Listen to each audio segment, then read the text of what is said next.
Welcome back, my friends. We are here going to dive into ledge fishing 101 and my top 5 baits for ledge fishing throughout the summertime. This is the thing, I'm going to run down what I define ledge fishing or offshore fishing. That does not mean you have to be on the Tennessee River or fishing a mile offshore. Ledge fishing could be a point that might be this far off the bank and it's over 10 foot of water and there's a group of fish that's just sitting off this point. It could be, out in the middle of this lake on a big giant, a giant hump out there. It could be fishing brush piles, all those things. Typically ledge fishing or what I would say, I wouldn't say brush would be like ledge fishing. I would say brush is more like it's a unique deal. Like ledge fishing is more fishing schools or groups of fish that are relating to hard bottom and they're sitting up on their summer haunts. And that could literally be in 5 foot of water and that could literally be in 50 foot, well, more like 30 foot of water. Okay, so that's the range. I mean, I've caught a lot of really big, I've found a lot of big schools back home in Indiana in 7 to 12 foot of water. That seems to be the good depth zone back that way. Here around Chickamauga, Tennessee River, I'm gonna say they get anywhere from 8 foot of water to 30. That's a good range. They get shallower, they can get deeper, but day in and day out, that's where they're gonna be, which is a big range. It's a big range. So we're gonna dive into my top 5. Now there's a lot of different ones that I throw day in and day out. I have, you can see the rods behind me. I have 5 right here. I have 15, 20 rods behind me. I have 3 or 4 over there. I'm always playing around trying to figure out the next new thing, the new technique that I can generate a bite on. It's ongoing. So without further ado, let's dive into it right now. Let's go. We're here in Mexico. We are in the Dominican Republic. So I'm gonna tell you a couple of different tips that have helped me over the years. Wow! Unbelievable! Jacob Wheeler makes history! So this one was really tough on me because I'm like, man, I like so many different baits, but I wanted to, sort of, I was limited to 5 baits. It's sort of like almost like if you only had 1 lure to throw the rest of your life for this month. This is my rotation of baits that I would have. As simple as that. First off, you just cannot leave home without a crankbait. DT16, citrus, catches big ones, catches numbers. Cranking is, it literally, when you think of ledge fishing, I feel like you think of big deep diving crankbaits. That is, or a big worm, or a big worm. And that right there, I've caught a lot of bass on. That DT16 is put a lot of fish on my boat, and a DT20. So I would rotate. I'm just saying deep diving crankbaits in general. That's gonna be my number 1. I'm gonna throw that on a 7.6 medium heavy cranking rod, 12 pounds, Suffolk Advanced fluorocarbon, 6/8 to 1 gear ratio, Cinder Series Paradigm casting reel. And I'm the key with deep cranking. Okay, the key with deep cranking is, 1, either deflecting off of something, whether it's like a stump down there, or and deflecting and getting that fish to react, or it is speed. Okay, speed. A lot of times I feel like most anglers do not crank their crankbait fast enough. When those fish are grouped up on a place and you just winding it through there, like they have time to look at it and see what's up, and yeah, it's a crankbait. You gotta burn that sucker sometimes and it just locks up and they got it. And when they have it, you're like, how the heck could he have got it in his mouth that easy? Choked, because it's going so fast. Think about it. A shad's not swimming through there just like, hey guys, 50 bass, what are y'all doing? Hey, they're trying to hightail and get the heck out of there.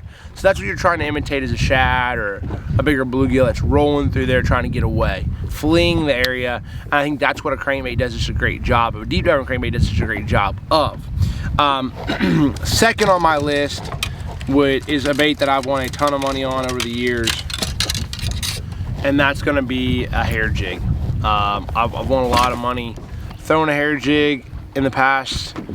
I've won a lot of money on this dang bait right here, and caught some big ones on him throughout the years. It's just one of my baits that I've caught some nice ones, and You can throw a lot of different hair jigs, but typically I'm going to throw this on my 7.3 medium heavy casting rod. I'm going to throw him on 14-pound Suffolk Advanced fluorocarbon, and I typically throw it on a 7.5 to 1 gear ratio Signature Series Paradigm casting reel, or I'll even throw an 8.3 to 1 if I feel like I have to. I'm not really, I want it fast. I'm not like, you're winding it pretty quick, and a hair jig you're casting out there, you're letting it hit the bottom. I've caught them like winding it straight in, because there's action in the hair, but typically you're burning it and killing it, burning and killing it, and that's when you're getting your generating bites. It's again, you're a bait fish fleeing from the area, and the bass sees that, and now he is an opportunist, and he's gonna run up there and get that bait. So that is 1 and 2. That's, I mean, those two right there, catch them, no doubt. Now on this one right here, I went back and forth, because I feel like a jig and a worm are in the same category, okay? You're either a big jig fisherman, a football jig fisherman, or you're a big worm fisherman. For me, I like the versatility of a big jig. Now, that doesn't mean I'm not throwing a football head or a worm, or a 10-inch worm, or, you know, Magnum trick worm, or I still throw those absolutely plenty. But I do like a jig. It's I feel like I can snap him, I can hop him, but there's times that they want that worm. So, but for me, if I'm gonna roll with that, I'm gonna go with a 3/4 ounce jig. It's actually a 1. I've just sort of been tinkering around with my jigs as of recent, just trying to play around with it. Some sort of crawl like trailer, typically. Green pumpkin-ish is what I'm gonna look at more than likely. I've caught them on like a Missouri crawl back in the day, but typically that is my go-to is a football jig. You can drag him, you can hop him, you can stroke him. He is a very versatile lure when you're talking about fish that are offshore relating to hard bottom. And that's the reason I picked him over the worm. Not to say that, I mean, you might be a big worm fisherman and that's what you like, but for me, that is my third pick. So number 4, this one right here, I went back and forth on a little bit, but this is a swim bait. I want to say number 4 would be a swim bait. I'm throwing a 7.3 medium heavy action rod, 14-pound Suffolk Advanced fluorocarbon, 1/2 ounce head. I'll go up to a 3/4, and this is a little 4-inch Largo shad. This is more on the finessey side of it. This is also maybe like around that scrounger, swim bait type deal, something winding through those fish. If they're suspended up high, and you want to get that bait, sometimes they just want something winding over their head, you know, 3, 4, 5 feet, and that's when a swim bait tends to work a little bit better. So I'm always having a swim bait or a scrounger type lure up on the deck, a couple of them, just variations and just varied sizes. So, but a swim bait does catch a lot of fish, and this little dude right here has caught a lot of fish for me over the years. This is actually a VMC hybrid swim bait jig head. And it's a really good O'Shaughnessy hook, 1/2 ounce head, has a screw lock in there so it's not pulling off. So it's more on the finessey side. You're not having that big giant gaff of a hook, but I like this a lot. I mean, it's one that I keep in the box, I keep on the deck, in my rotation of offshore baits that I'm gonna be throwing. So that's right there. You could throw, you know, I've thrown 12. As little as 12, and I've gone up to 17 on my line size. And the gear ratio on this is a 6.8 to 1 gear ratio. I like a slower retrieve, keep that swim bait down there towards the bottom a little bit better. That is that's a bait that just catches them, man. It is. Swim baits catch them hands down. Okay, so last but not least is when they get finicky. I went back and forth on this. There's a lot of different things you can catch them on. You can catch them on an egg shaky head. You catch them. You need a spinner rod in your rotation, and I just can't go wrong. You can't go wrong with a drop shot. 1/4 ounce weight, 1/4 ounce VMC tungsten. You know, your favorite preferred worm that you want to throw. 10-pound or 8-pound.